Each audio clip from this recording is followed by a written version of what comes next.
નમસ્કાર, આપની સાથે હું છું લવલીન। બુલેટિનની શરૂઆત મહત્વપૂર્ણ સમાચારોની સાથે કરીશું। પાટણ જિલ્લાની રાધનપુર નગરપાલિકાની ચૂંટણીને લઈને રાધનપુરમાં મીરા દરવાજા પાસે ભારતીય જનતા પાર્ટીની એક બેઠકનું આયોજન કરવામાં આવ્યું, જેની અંદર વોર્ડ નંબર 4 ના મુસ્લિમ વિરદારો કોંગ્રેસ છોડી અને મોટી સંખ્યામાં ભારતીય જનતા પાર્ટીમાં જોડાયા હતા। રાધનપુરના ધારાસભ્ય લવિંગજી સોલંકી અને સાથે જ ડોક્ટર દેવજીભાઈ અને સરદાર ખાન મલિક અને સાથે જ ઈશુબા મલિકે અન્ય મહાનુભાવોની ઉપસ્થિતિમાં અંદર મુસ્લિમ સમાજના લોકો ભારતીય જનતા પાર્ટીમાં જોડાયા હતા।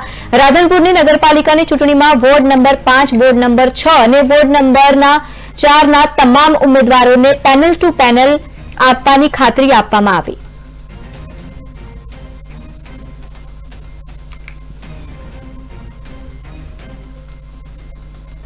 હું પહેલા કોંગ્રેસમાં હતો, હવે ભાજપમાં જોઈન થયું અને વિકાસના કામોમાં મદદ માટે અને પક્ષ જે જવાબદારી દેશે એવું નિભાવીશ એને। અને લોકોને શું સંદેશો આપવામાં આવે? રાધનપુર લોકોને એ સંદેશો મારો છે કે દેખો, આપણા રોડ, આપણા રસ્તા જુઓ, આપણી ગટરો જુઓ, એમને એમ છે તો કંઈક સારું થાય એના માટે આપણે બીજેપીને સપોર્ટ કરો।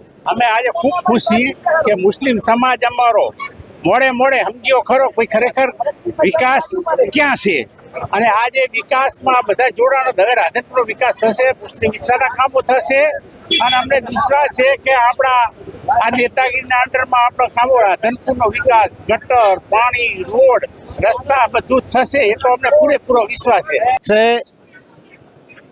6, 5 અને 4 ના વોર્ડના એ મોટી સંખ્યામાં મુસ્લિમ બિરાદરો ખરેખર હકીકતમાં આજે એ લોકો જૂનો જે પક્ષ કોંગ્રેસ છોડીને ભારતીય જનતા પાર્ટીમાં અનેક મુસ્લિમ બિરાદરો જોડાયા છે। એનું મુખ્ય કારણ છે કે રાધનપુરમાં એ નગરપાલિકા 100% આ વખતે બનવાની છે।